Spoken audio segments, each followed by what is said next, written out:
Good morning students.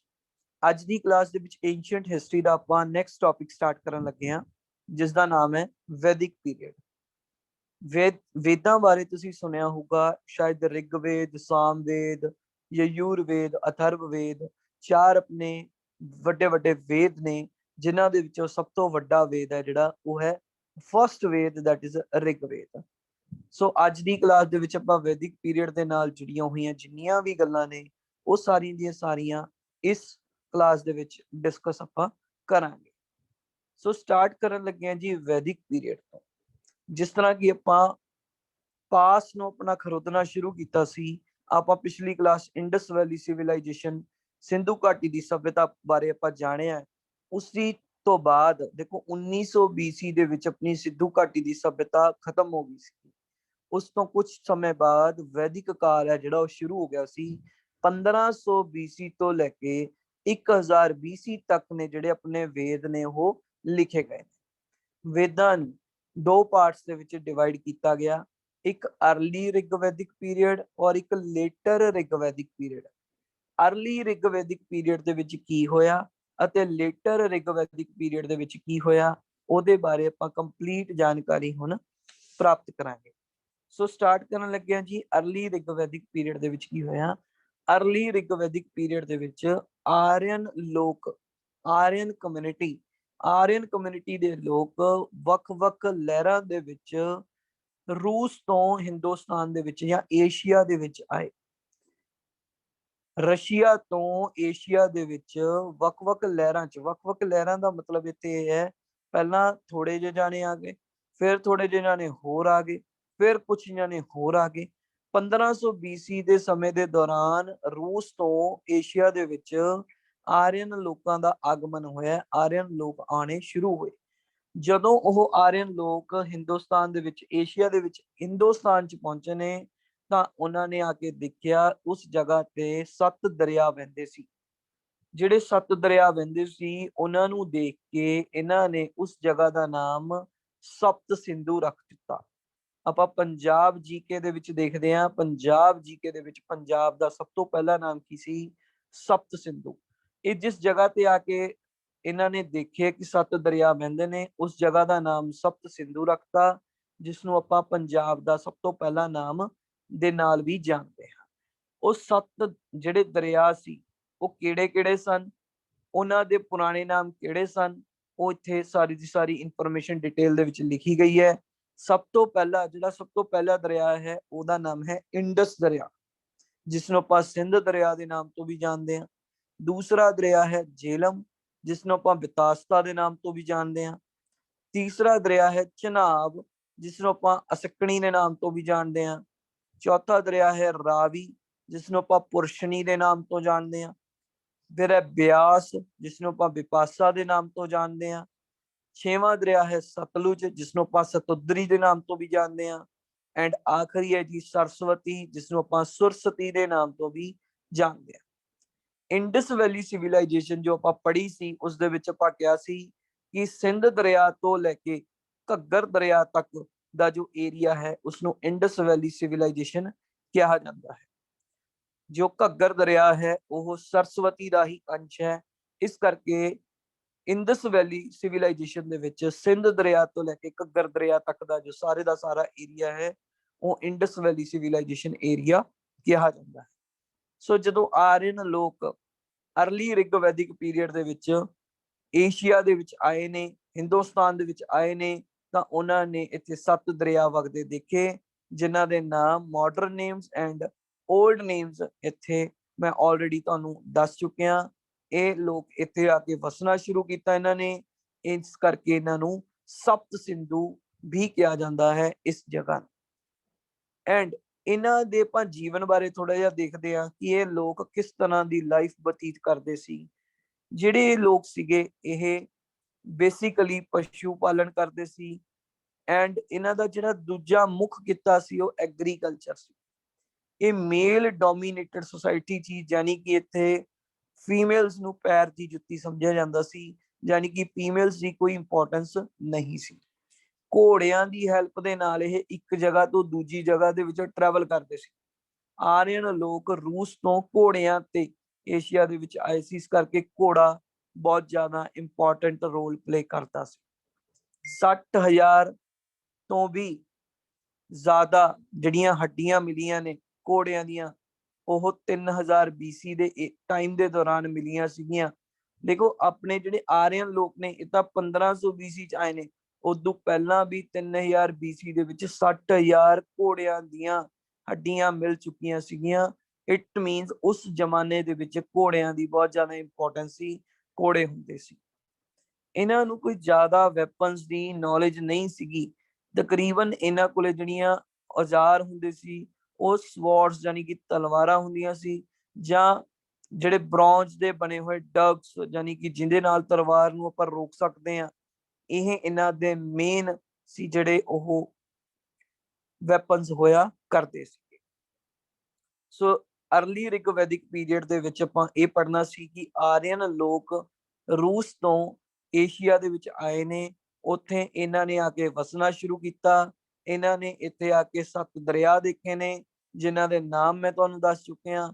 Aryan ਲੋਕਾਂ ਦੇ ਬਾਰੇ ਥੋੜਾ ਜਿਹਾ ਤੁਹਾਨੂੰ ਦੱਸ ਚੁੱਕਿਆ, ਉਹਨਾਂ ਦਾ ਰਹਿਣ ਬਸੇਰਾ ਕੈਸਾ ਸੀ, ਇਹਦੇ ਬਾਰੇ ਆਪਾਂ ਅਰਲੀ ਰਿਗਵੈਦਿਕ ਪੀਰੀਅਡ ਦੇ ਵਿੱਚ ਸਟੱਡੀ ਕਰਨਾ ਸੀ।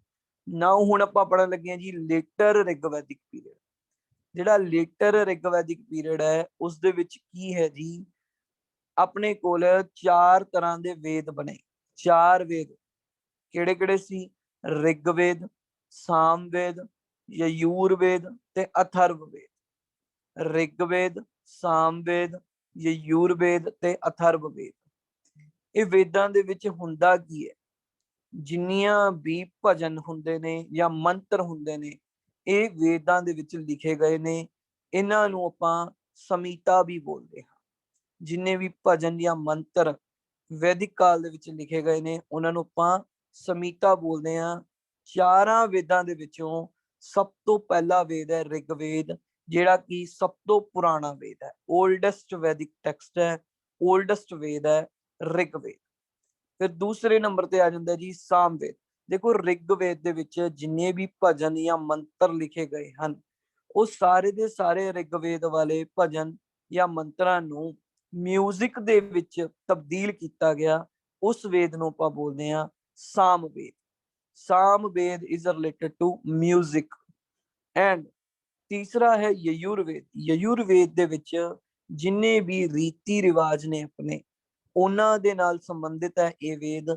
ਯਾਨੀ ਕਿ ਆਪਣੇ ਜੋ ਰੀਤੀਆਂ ਹੁੰਦੀਆਂ ਨੇ, ਮੈਰਿਜ ਹੁੰਦੀ ਹੈ, ਕਿਸੇ ਦਾ ਦਾਹ ਸੰਸਕਾਰ ਹੁੰਦਾ ਹੈ, ਕੁਝ ਵੀ ਇਸ ਤਰ੍ਹਾਂ ਦੇ ਰੀਤੀ ਰਿਵਾਜ ਨੇ, ਕੋਈ ਕਿਸੇ ਨੇ ਹਵਨ ਕਰਵਾਉਣਾ ਹੈ, ਕੋਈ ਯੱਗ ਕਰਵਾਉਣਾ ਹੈ, ਉਹਦੇ ਬਾਰੇ ਸਾਰੇ ਦੇ ਸਾਰੇ ਰੀਤੀ ਰਿਵਾਜ ਯਜੁਰਵੇਦ ਦੇ ਵਿੱਚ ਲਿਖੇ ਗਏ ਹਨ। ਫਿਰ ਚੌਥਾ ਵੇਦ ਹੈ ਜੀ ਅਥਰਵਵੇਦ। ਅਥਰਵਵੇਦ ਦੇ ਵਿੱਚ ਕੀ ਹੈ? ਜਿਹੜੀਆਂ ਕੋਈ ਬਿਮਾਰੀਆਂ ਦੇ ਇਲਾਜ ਨੇ, ਬਿਮਾਰੀਆਂ ਬਾਰੇ ਡਿਸਕ੍ਰਾਈਬ ਕੀਤਾ ਗਿਆ ਹੈ। ਪਲੱਸ ਕੁਝ ਲੋਕ ਟੂਣੇ ਟਾਣੇ ਕਰਦੇ ਨੇ, ਉਹ ਟੂਣਿਆਂ ਦੇ ਜਿੰਨੇ ਵੀ ਟੋਟਕੇ ਨੇ, ਉਹਨਾਂ ਦੇ ਤੋੜ ਨੇ, ਉਹ ਸਾਰੇ ਦੇ ਸਾਰੇ ਅਥਰਵਵੇਦ ਦੇ ਵਿੱਚ ਲਿਖੇ ਗਏ ਹਨ। ਸੋ ਇਹਨੇ ਆਪਣੇ 4 ਵੇਦ ਰਿਗਵੇਦ, ਸਾਮਵੇਦ, ਯਜੁਰਵੇਦ ਅਤੇ ਅਥਰਵਵੇਦ। ਸੋ ਹੁਣ ਆਪਾਂ ਰਿਗਵੇਦ ਨੂੰ ਥੋੜਾ ਜਿਹਾ ਡਿਟੇਲ ਦੇ ਵਿੱਚ ਪੜਾਂਗੇ। ਰਿਗਵੇਦ ਦੇ ਵਿੱਚ ਵੀ ਆਰੀਅਨਸ ਬਾਰੇ ਲਿਖਿਆ ਗਿਆ ਹੈ ਕਿ ਆਰੀਅਨ ਲੋਕ ਅਰਲੀ ਰਿਗਵੈਦਿਕ ਪੀਰੀਅਡ ਦੇ ਵਿੱਚ ਆਏ ਸੀ। ਆਰਿਆ ਸ਼ਬਦ ਰਿਗਵੇਦ ਦੇ ਵਿੱਚ 36 ਵਾਰ ਲਿਖਿਆ ਗਿਆ ਹੈ। 36 ਵਾਰ ਆਰਿਆ ਸ਼ਬਦ ਹੈ ਜਿਹੜਾ ਉਹ ਰਿਗਵੇਦ ਦੇ ਵਿੱਚ ਲਿਖਿਆ ਗਿਆ ਹੈ। ਇਸ ਦੇ ਵਿੱਚ ਜੋ ਭਜਨ ਲਿਖੇ ਗਏ ਨੇ ਜਾਂ ਪ੍ਰੇਅਰਸ ਲਿਖੇ ਗਏ ਨੇ ਜਾਂ ਮੰਤਰ ਲਿਖੇ ਗਏ ਨੇ, ਉਹ ਜ਼ਿਆਦਾਤਰ ਅਗਨੀ ਦੇਵਤਾ, ਇੰਦਰ ਦੇਵਤਾ, ਮਿੱਤਰ ਦੇਵਤਾ, ਵਰੁਣ ਦੇਵਤਾ ਅਤੇ ਹੋਰ ਦੇਵੀ ਦੇਵਤਾਵਾਂ ਬਾਰੇ ਲਿਖੇ ਗਏ ਹਨ। ਇਹ ਸਮਝ ਲਓ ਰਿਗਵੇਦ ਸਭ ਤੋਂ ਵੱਡਾ ਵੇਦ ਹੈ। ਇਸ ਵੇਦ ਨੂੰ ਬਣਾਉਣ ਵਾਸਤੇ 10 ਮੰਡਲ ਨੇ, ਯਾਨੀ ਕਿ 10 ਕਿਤਾਬਾਂ ਦਾ ਜੋੜ ਕੇ ਇੱਕ ਕਿਤਾਬ ਬਣਾਈ ਗਈ ਹੈ, ਜਿਸ ਦਾ ਨਾਮ ਰਿਗਵੇਦ ਰੱਖਿਆ ਗਿਆ। So Rigveda is the composition of 10 mandals. 10 ਮੰਡਲਾਂ ਨੂੰ ਜੋੜ ਕੇ ਇੱਕ ਕਿਤਾਬ ਬਣਾਈ ਗਈ ਜਿਸ ਦਾ ਨਾਮ ਰਿਗਵੇਦ ਹੈ। ਰਿਗਵੇਦ ਦੇ ਵਿੱਚ ਇੰਦਰ ਦੇਵਤਾ ਨੂੰ ਪੁਰਾਂਦਰ ਦੇ ਨਾਮ ਤੋਂ ਜਾਣਿਆ ਜਾਂਦਾ ਹੈ। ਇੰਦਰ ਦੇਵਤਾ ਨੂੰ ਪੁਰਾਂਦਰ ਕਿਹਾ ਗਿਆ ਹੈ। ਪਹਿਲੀ ਵਾਰ ਘੋੜਾ ਬੰਨਿਆ ਹੋਇਆ ਹੈ ਰਥ ਦੇ ਨਾਲ, ਇਸ ਦਾ ਜ਼ਿਕਰ ਰਿਗਵੇਦ ਦੇ ਵਿੱਚ ਕੀਤਾ ਗਿਆ ਸੀ। ਰਿਗਵੇਦ ਦੇ ਵਿੱਚ ਸਭ ਤੋਂ ਪਹਿਲੀ ਵਾਰ रथ वाले घोड़े का जिक्र किया गया सी। आर्यन लोग ਜਿਹੜੇ रूस तो एशिया ਦੇ ਵਿੱਚ ਆਏ ਸੀ ਉਹਨਾਂ ਨੂੰ 5 ਕਬੀਲਿਆਂ ਵਿੱਚ ਵੰਡਿਆ ਗਿਆ ਸੀ। ਇਹਦੀ ਜਾਣਕਾਰੀ ਰਿਗਵੇਦ ਤੋਂ ਪਤਾ ਲੱਗਦੀ ਹੈ। ਇਹ ਜਿਹੜੇ 5 ਕਬੀਲੇ ਨੇ ਉਹਨਾਂ ਨੂੰ ਪੰਜ ਜਨ ਕਿਹਾ ਜਾਂਦਾ ਸੀ। ਜਿਹੜੇ 5 ਕਬੀਲੇ ਬਣੇ ਸੀ ਉਹਨਾਂ ਦੇ ਵਿੱਚੋਂ 2 ਕਬੀਲੇ ਐਸੇ ਸੀ ਜਿਹੜੇ ਰੂਲ ਕਰਦੇ ਸੀ, ਭਾਰਤਾਸ ਅਤੇ ਤ੍ਰਿਸ਼ਤੂ। ਭਾਰਤਾਸ ਅਤੇ ਤ੍ਰਿਸ਼ਤੂ ਅਤੇ ਜਿਹੜੇ ਇਹ 5 ਕਬੀਲੇ ਸੀ, ਸਾਰੇ ਕਬੀਲਿਆਂ ਦਾ ਆਪਣਾ ਆਪਣਾ ਇੱਕ ਪ੍ਰੀਸਟ ਹੁੰਦਾ ਸੀ, ਪੁਜਾਰੀ ਹੁੰਦਾ ਸੀ। ਉਸ ਪੁਜਾਰੀ ਨੂੰ ਵਸ਼ਿਸ਼ਟ ਕਿਹਾ ਜਾਂਦਾ ਸੀ, ਜਿਵੇਂ ਗੁਰੂ ਵਸ਼ਿਸ਼ਟ, ਵਿਸ਼ਿਸ਼ਟ ਕਿਹਾ ਜਾਂਦਾ ਸੀ। ਜਿੰਨੇ ਵੀ ਆਰੀਅਨ ਲੋਕ ਦੇ 5 ਕਬੀਲੇ ਸੀ, ਪੰਜਾਂ ਦੇ ਪੰਜੇ ਕਬੀਲਿਆਂ ਦੇ ਵਿੱਚ ਇੱਕ ਇੱਕ ਵਸ਼ਿਸ਼ਟ ਹੋਇਆ ਕਰਦਾ ਸੀ। ਰਿਗਵੇਦ ਬਾਰੇ ਥੋੜਾ ਜਿਹਾ ਹੋਰ ਆਪਾਂ ਜਾਣਦੇ ਹਾਂ ਤਾਂ ਰਿਗਵੇਦ ਸਭ ਤੋਂ ਪਹਿਲਾ ਔਰ ਸਭ ਤੋਂ ਓਲਡੈਸਟ ਵੇਦ ਹੈ। ਇਹਦੇ ਵਿੱਚ ਬਹੁਤ ਸਾਰੀਆਂ ਰੁਚਾਜ਼, ਹਿਮਸ, ਜਿਹਨੂੰ ਆਪਾਂ ਭਜਨ ਕਹਿੰਦੇ ਆ, ਲਿਖੇ ਗਏ ਨੇ। ਰਿਗਵੇਦ 10 ਮੰਡਲਾਂ ਤੋਂ ਮਿਲ ਕੇ ਬਣਿਆ ਹੋਇਆ ਹੈ। 10 ਮੰਡਲਾਂ ਦੇ ਵਿੱਚ 1028 ਸੁਕਤਕਸ ਨੇ ਔਰ 10,462 ਭਜਨ ਲਿਖੇ ਗਏ ਨੇ, ਰੁਚਾਜ਼ ਲਿਖੇ ਗਏ ਨੇ, ਜਿਹਦੇ ਵਿੱਚ 250 ਵਾਰ ਇੰਦਰ ਦੇਵਤਾ ਦਾ ਜ਼ਿਕਰ ਕੀਤਾ ਗਿਆ ਹੈ, 200 ਵਾਰ ਅਗਨੀ ਦੇਵਤਾ ਬਾਰੇ ਜ਼ਿਕਰ ਕੀਤਾ ਗਿਆ ਹੈ। ਸਭ ਤੋਂ ਜ਼ਿਆਦਾ ਜਿਹੜੇ ਲੋਕ ਉਸ ਸਮੇਂ ਜਿਸ ਦੇਵਤੇ ਨੂੰ ਪੂਜਦੇ ਸੀ ਉਹ ਇੰਦਰ ਦੇਵਤਾ ਸੀ। ਇੰਦਰ ਦੇਵਤਾ ਦਾ ਜ਼ਿਕਰ 250 ਵਾਰ ਰਿਗਵੇਦ ਦੇ ਵਿੱਚ ਕੀਤਾ ਗਿਆ ਹੈ। ਜੋ ਵਿਅਕਤੀ ਰਿਗਵੇਦ ਨੂੰ ਪੜ੍ਹਦਾ ਹੈ ਉਸਨੂੰ ਹੋਤਰ ਕਿਹਾ ਜਾਂਦਾ ਹੈ। ਜੋ ਵਿਅਕਤੀ ਰਿਗਵੇਦ ਨੂੰ ਪੜ੍ਹਦਾ ਹੈ ਉਸਨੂੰ ਹੋਤਰ ਕਿਹਾ ਜਾਂਦਾ ਹੈ। ਜਿਸ ਤਰ੍ਹਾਂ ਕਿ ਮੈਂ ਤੁਹਾਨੂੰ ਦੱਸਿਆ ਕਿ ਰਿਗਵੇਦ ਨੂੰ 10 ਮੰਡਲਾਂ ਵਿੱਚ ਡਿਵਾਈਡ ਕੀਤਾ ਗਿਆ ਹੈ। 10 ਮੰਡਲਾਂ ਨੂੰ ਜੋੜ ਕੇ ਰਿਗਵੇਦ ਤਿਆਰ ਹੋਇਆ ਸੀ। 10 ਮੰਡਲਾਂ ਦੇ ਵਿੱਚੋਂ 4 ਮੰਡਲਾਂ ਦੇ ਵਿੱਚੋਂ ਐਗਜ਼ਾਮ ਦੇ ਵਿੱਚ ਕੁਐਸਚਨ ਆਉਣ ਦੀ ਪੂਰੀ ਉਮੀਦ ਹੁੰਦੀ ਹੈ। ਤੀਜੇ ਮੰਡਲ ਦੇ ਵਿੱਚ ਮਹਾਰਿਸ਼ੀ ਵਿਸ਼ਵਮਿਤਰਾ ਨੇ ਗਾਇਤਰੀ ਮੰਤਰ ਲਿਖਿਆ ਸੀ। ਤੀਜੇ ਮੰਡਲ ਦੇ ਵਿੱਚ ਗਾਇਤਰੀ ਮੰਤਰ ਮਹਾਰਿਸ਼ੀ ਵਿਸ਼ਵਮਿਤਰਾ ਦੁਆਰਾ ਲਿਖਿਆ ਗਿਆ ਸੀ। ਜਿਹੜੇ ਪਹਿਲੇ 7 ਵੇਦ ਸੀਗੇ, ਜਿਹੜੇ ਪਹਿਲੇ 7 ਮੰਡਲ ਸੀ ਤੇ 9ਵਾਂ ਮੰਡਲ ਅਤੇ 10ਵਾਂ ਮੰਡਲ ਹੈ, ਇਹ ਜਿਹੜੇ ਮੰਡਲਸ ਨੇ ਇਹਨਾਂ ਨੂੰ ਇੱਕ ਜਣਾ ਬੋਲ ਰਿਹਾ, ਦੂਜਾ ਜਣਾ ਲਿਖ ਰਿਹਾ। ਲੇਕਿਨ ਜਿਹੜਾ 8ਵਾਂ ਮੰਡਲ ਸੀ ਉਹ ਜਿਸ ਬੰਦੇ ਨੇ ਲਿਖਿਆ ਆਪ ਹੀ ਬੋਲਿਆ, ਆਪ ਹੀ ਲਿਖਿਆ। ਇਸ ਮੰਡਲ ਨੂੰ ਹੈਂਡ ਰਿਟਨ ਭਜਨ ਇਸ ਦੇ ਵਿੱਚ ਲਿਖੇ ਗਏ ਨੇ 8ਵੇਂ ਮੰਡਲ ਦੇ ਵਿੱਚ। ਔਰ 8ਵੇਂ ਮੰਡਲ ਦੇ ਵਿੱਚ ਇਸ ਚੀਜ਼ ਦੇ ਲਈ ਖਿਲ ਸ਼ਬਦ ਯੂਜ਼ ਕੀਤਾ ਗਿਆ ਹੈ। ਖਿਲ ਸ਼ਬਦ ਯੂਜ਼ ਕੀਤਾ ਗਿਆ ਹੈ, ਜਿਸਨੇ ਬੋਲਿਆ ਉਸਨੇ ਹੀ ਲਿਖਿਆ, ਇਸ ਲਈ 8ਵੇਂ ਮੰਡਲ ਵਿੱਚ ਖਿਲ ਸ਼ਬਦ ਯੂਜ਼ ਕੀਤਾ ਗਿਆ ਹੈ। 9ਵਾਂ ਮੰਡਲ ਜਿਹੜਾ ਹੈ ਉਸ ਸੋਮ ਦੇਵਤਾ ਦੇ ਲਈ ਲਿਖਿਆ ਗਿਆ ਹੈ। ਸੋਮ ਦੇਵਤਾ ਜਿਸ ਨੂੰ ਲੋਕ ਪੂਜਦੇ ਸੀ।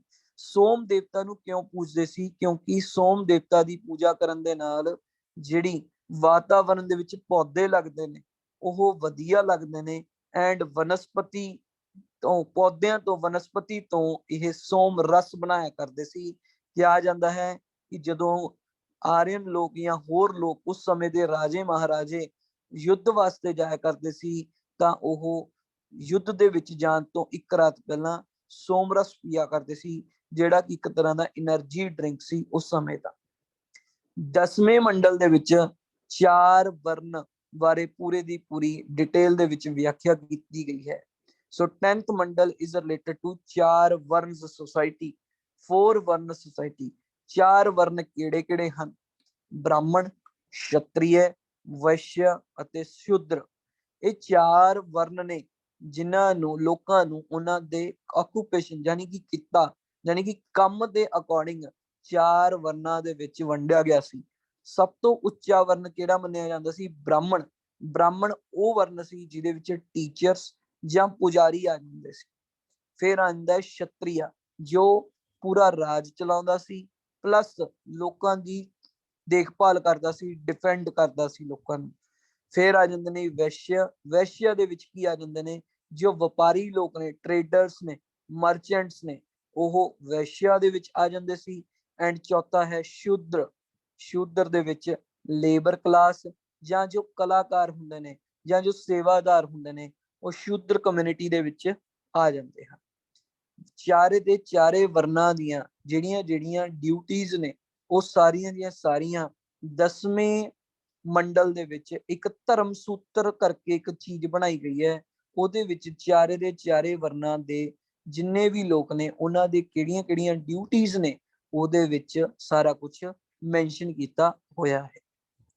ਹੁਣ ਆਪਾਂ ਦੇਖਦੇ ਹਾਂ ਜੀ ਰਿਗਵੇਦ ਦੇ ਵਿੱਚ ਕਿਹੜੇ ਦੇਵੀ ਦੇਵਤਾਵਾਂ ਬਾਰੇ ਲਿਖਿਆ ਗਿਆ ਹੈ ਔਰ ਕਿਹੜੇ ਕਿਹੜੇ ਦੇਵਤਾ ਕਿਹੜੀ ਕਿਹੜੀ ਦੇਵੀ ਕਿਸ ਕਿਸ ਚੀਜ਼ ਦੇ ਲਈ ਮਸ਼ਹੂਰ ਹੈ। ਸਭ ਤੋਂ ਪਹਿਲਾਂ ਸਭ ਤੋਂ ਜ਼ਿਆਦਾ ਵਾਰ 250 ਵਾਰ ਇੰਦਰ ਦੇਵਤਾ ਦਾ ਜ਼ਿਕਰ ਹੋਇਆ ਹੈ। ਇੰਦਰ ਦੇਵਤਾ ਨੂੰ ਰਿਗਵੇਦ ਦੇ ਵਿੱਚ ਪੁਰਾਂਦਰ ਵੀ ਲਿਖਿਆ ਗਿਆ ਹੈ। ਇਹ ਯੁੱਧ ਦਾ ਦੇਵਤਾ ਹੈ। ਕਿਹਾ ਜਾਂਦਾ ਸੀ ਕਿ ਜੇ ਕੋਈ ਬੰਦਾ ਯੁੱਧ ਤੋਂ ਪਹਿਲਾਂ ਇੰਦਰ ਦੇਵਤਾ ਨੂੰ ਪ੍ਰਸੰਨ ਕਰ ਲੇ ਤਾਂ ਉਹਦੀ ਵਿਜੇ ਪੱਕੀ ਹੈ।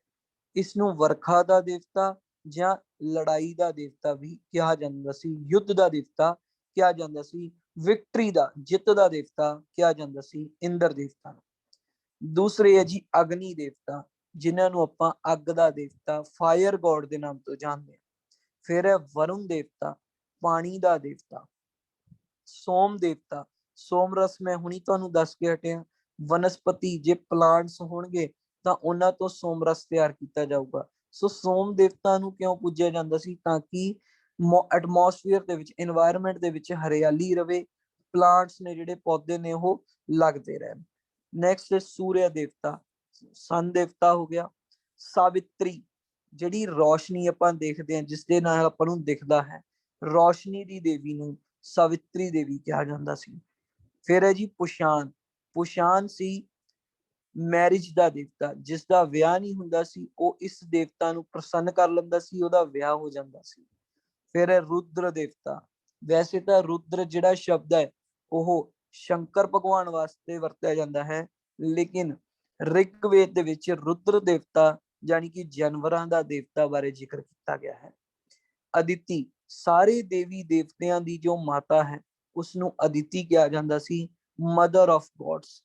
ਸਿੰਧ ਦੇਵਤਾ, ਜਿੰਨੀ ਵੀ ਨਦੀਆਂ ਨੇ ਦਰਿਆ ਨੇ ਉਹਨਾਂ ਦਾ ਦੇਵਤਾ, ਉਸਨੂੰ ਸਿੰਧ ਦੇਵਤਾ ਜਾਂ ਸਿੰਧ ਦੇਵੀ ਕਿਹਾ ਜਾਂਦਾ ਸੀ। ਉਸ ਤੋਂ ਬਾਅਦ ਮ੍ਰਿਤਿੂ ਦਾ ਦੇਵਤਾ, ਜਿਸ ਨੂੰ ਆਪਾਂ ਯਮ ਦੇਵਤਾ ਕਹਿੰਦੇ ਆ, ਯਮਰਾਜ ਕਹਿੰਦੇ ਆ, ਉਹਦੇ ਬਾਰੇ ਰਿਗਵੇਦ ਦੇ ਵਿੱਚ ਯਮ ਦੇਵਤਾ ਬਾਰੇ ਵੀ ਜ਼ਿਕਰ ਕੀਤਾ ਹੋਇਆ ਹੈ। So next topic is Rigveda ਤੋਂ ਬਾਅਦ ਨੈਕਸਟ ਆ ਗਿਆ ਆਪਣੇ ਕੋਲੇ ਸਾਮਵੇਦ। ਸਾਮਵੇਦ ਦੇ ਵਿੱਚ ਕੀ ਹੈ ਜੀ, ਜਿੰਨੀਆਂ ਵੀ ਗੱਲਾਂ ਰਿਗਵੇਦ ਦੇ ਵਿੱਚ ਲਿਖੀਆਂ ਗਈਆਂ ਸੀ ਉਹ ਸਾਰੀਆਂ ਦੀਆਂ ਸਾਰੇ ਭਜਨਾਂ ਨੂੰ, ਸਾਰੀਆਂ ਦੀਆਂ ਸਾਰੀਆਂ ਪ੍ਰੇਅਰਸ ਨੂੰ, ਸਾਰੀਆਂ ਦੀਆਂ ਸਾਰੀਆਂ ਚੀਜ਼ਾਂ ਨੂੰ ਮਿਊਜ਼ਿਕ 'ਚ ਕਨਵਰਟ ਕਰਤਾ। ਇਸ ਚੀਜ਼ ਨੂੰ ਆਪਾਂ ਬੋਲਦੇ ਹਾਂ ਸਾਮਵੇਦ। ਇਸੀ ਵੇਦ ਨੂੰ ਆਪਾਂ ਫਾਦਰ ਆਫ ਇੰਡੀਅਨ ਮਿਊਜ਼ਿਕ ਦੇ ਨਾਮ ਤੋਂ ਵੀ ਜਾਣਦੇ ਹਾਂ। ਸੋ ਅਗਰ ਐਗਜ਼ਾਮ 'ਚ ਕੁਐਸਚਨ ਆਉਂਦਾ ਹੈ ਵਿਚ ਵੇਦ ਇਜ਼ ਰਿਲੇਟਡ ਟੂ ਮਿਊਜ਼ਿਕ, ਤਾਂ ਤੁਸੀਂ ਆਨਸਰ ਕੀ ਦੇਣਾ ਹੈ? ਸਾਮਵੇਦ ਦੇਣਾ ਹੈ। ਜੋ ਵਿਅਕਤੀ ਇਹਨਾਂ ਭਜਨਾਂ ਨੂੰ ਗਾਉਂਦਾ ਹੈ ਉਸਨੂੰ ਉਦਗਾਤਰ ਕਿਹਾ ਜਾਂਦਾ ਹੈ।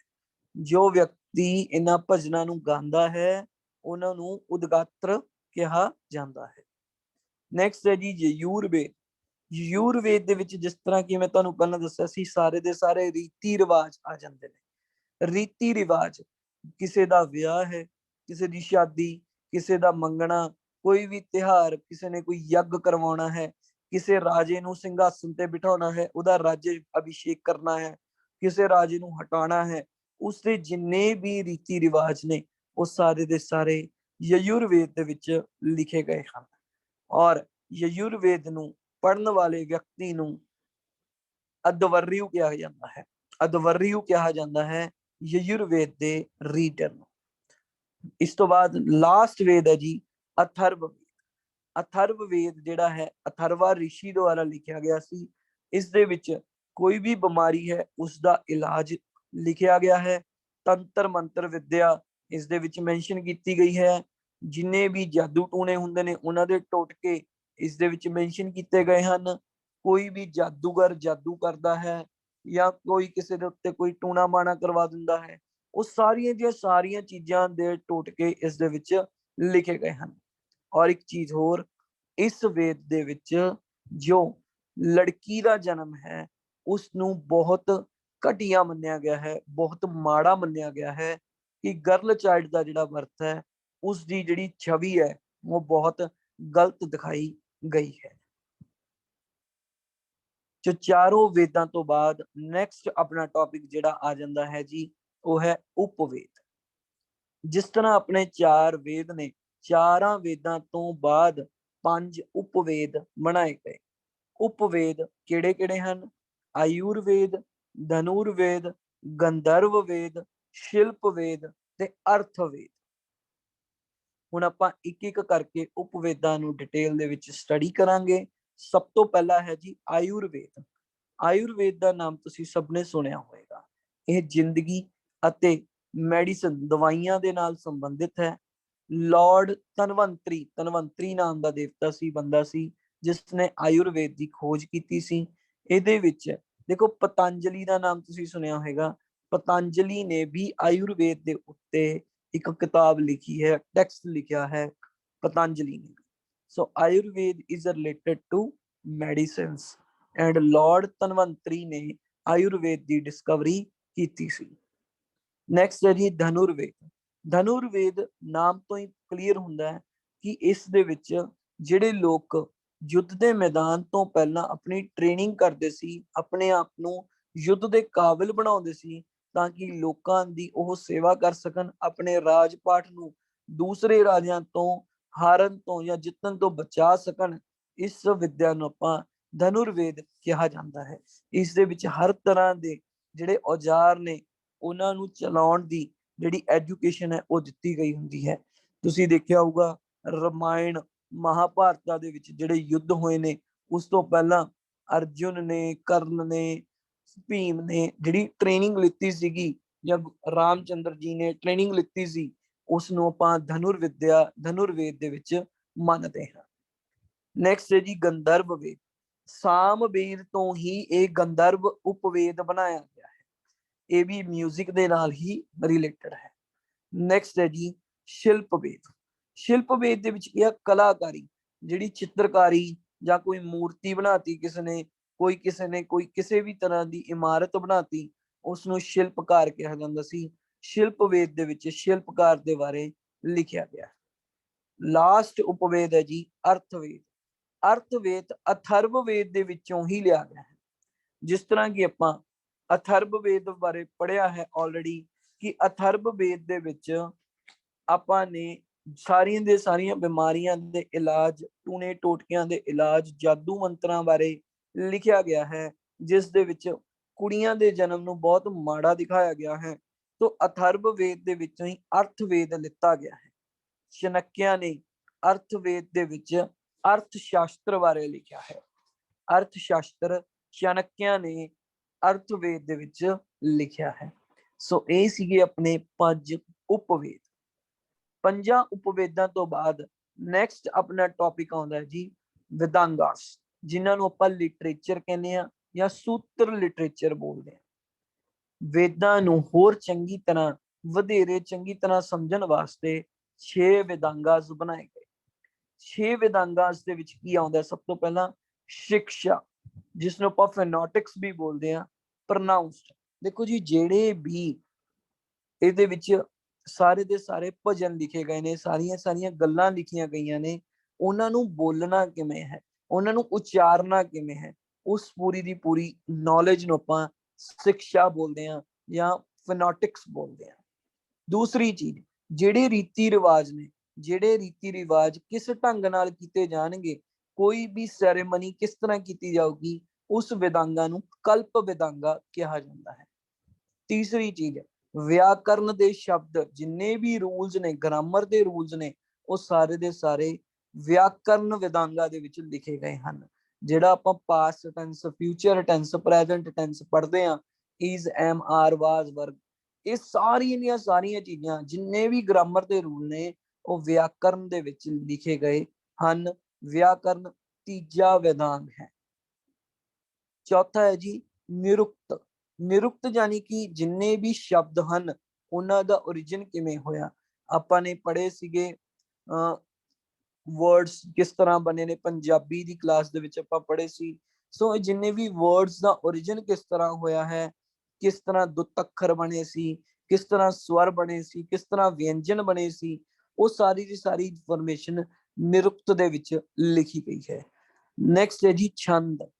ਛੰਦ ਜਿਹਨੂੰ ਮੈਟ੍ਰਿਕਸ ਵੀ ਕਹਿੰਦੇ ਨੇ, ਜਦੋਂ ਕਿਸੇ ਦੀ ਵਿਆਹ ਸ਼ਾਦੀ ਹੁੰਦੀ ਹੈ ਤਾਂ ਛੰਦ ਸੁਣਾਏ ਜਾਂਦੇ ਹਨ।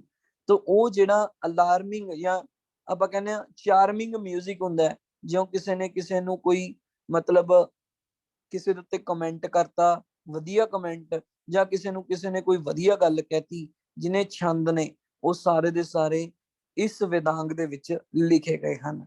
ਐਂਡ ਛੇਵੀਂ ਚੀਜ਼ ਹੈ ਜੀ ਜੋਤਿਸ਼ਾ, ਜਿਸ ਨੂੰ ਆਪਾਂ ਬੋਲਦੇ ਆ ਐਸਟ੍ਰੋਲੋਜੀ। ਜਦੋਂ ਆਪਾਂ ਕਿਸੇ ਦੇ ਭਵਿੱਖ ਬਾਰੇ ਦੱਸਦੇ ਹਾਂ, ਉਸ ਨੂੰ ਆਪਾਂ ਜੋਤਿਸ਼ਾ ਬੋਲਦੇ ਹਾਂ, ਜੋਤਿਸ਼ ਬੋਲਦੇ ਹਾਂ। ਇਸ ਨੂੰ ਆਪਾਂ ਐਸਟ੍ਰੋਲੋਜੀ ਬੋਲਦੇ ਹਾਂ। ਇਸ ਨੂੰ ਆਪਾਂ ਛੇਵੇਂ ਵਿਦਾਂਗ ਦੇ ਨਾਮ ਤੋਂ ਵੀ ਜਾਣਦੇ ਹਾਂ। ਸੋ ਇਹ ਸੀਗੇ ਆਪਣੇ ਜੀ 6। ਨੈਕਸਟ ਆ ਗਿਆ ਜੀ ਆਪਣੇ ਕੋਲੇ ਪੁਰਾਣ। ਪੁਰਾਣ ਕੀ ਹਨ?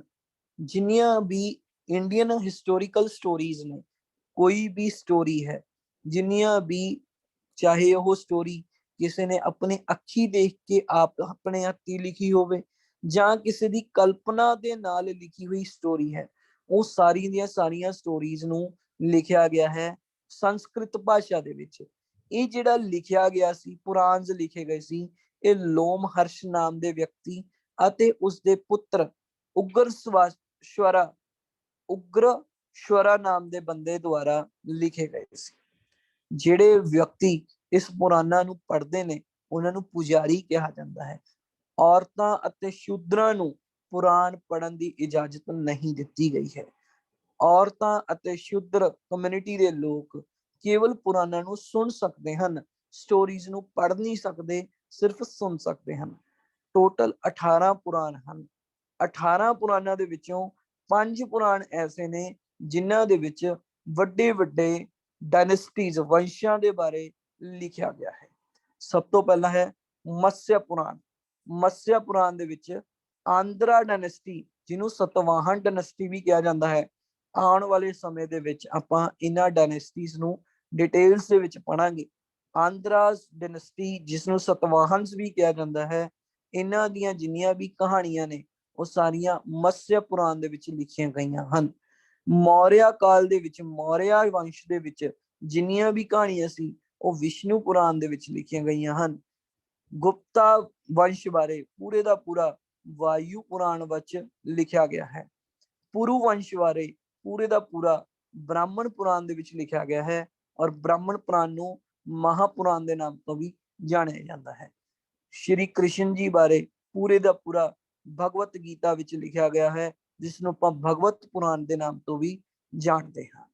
ਸੋ ਆਪਣੇ ਟੋਟਲ 18 ਪੁਰਾਣ ਹੋਏ ਨੇ, ਜਿਨ੍ਹਾਂ ਦੇ ਵਿੱਚੋਂ 5 ਪੁਰਾਣ ਸਭ ਤੋਂ ਜ਼ਿਆਦਾ ਇੰਪੋਰਟੈਂਟ ਹਨ, ਜਿਨ੍ਹਾਂ ਦੇ ਬਾਰੇ, ਜਿਹੜੀਆਂ ਜਿਹੜੀਆਂ ਡਾਇਨੈਸਟੀ ਬਾਰੇ ਇਹਨਾਂ ਦੇ ਵਿੱਚ ਲਿਖਿਆ ਗਿਆ ਹੈ, ਉਹ ਇੱਥੇ ਮੈਂ ਤੁਹਾਨੂੰ ਐਕਸਪਲੇਨ ਕਰ ਚੁੱਕਿਆ ਹਾਂ।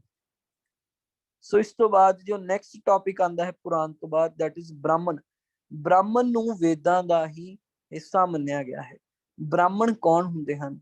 ਉਹ ਲੋਕ ਜੋ ਜਿੰਨੇ ਵੀ ਰੀਤੀ ਰਿਵਾਜ ਨੇ, ਕੋਈ ਵਿਆਹ ਸ਼ਾਦੀ ਕਰਾਉਣੀ ਹੈ, ਕੋਈ ਕਿਸੇ ਦਾ ਸੰਸਕਾਰ ਕਰਨਾ ਹੈ, ਕੋਈ ਯੱਗ ਕਰਵਾਉਣਾ ਹੈ, ਉਹਨਾਂ ਦੇ ਵਿੱਚ ਜੋ ਵਿਅਕਤੀ ਸਾਰੇ ਦੇ ਸਾਰੇ ਰੀਤੀ ਰਿਵਾਜ ਆਪਣੇ ਤੋਂ ਕਰਵਾਉਂਦੇ ਹਨ, ਉਹਨਾਂ ਨੂੰ ਬ੍ਰਾਹਮਣ ਕਿਹਾ ਗਿਆ ਹੈ। ਨੈਕਸਟ ਆ ਗਿਆ ਜੀ ਆਪਣੇ ਕੋਲੇ ਅਦਰ ਵੈਦਿਕ ਲਿਟਰੇਚਰ। ਜਿਸ ਤਰ੍ਹਾਂ ਆਪਣੇ ਕੋਲੇ ਰਿਗਵੇਦ, ਸਾਮਵੇਦ, ਯਜੁਰਵੇਦ, ਅਥਰਵਵੇਦ, 5 ਉਪਵੇਦ ਲਿਖੇ ਗਏ ਨੇ। ਉਸ ਤੋਂ ਬਾਅਦ 6 ਵਿਦਾਂਗਾਸ ਲਿਖੇ ਗਏ ਨੇ।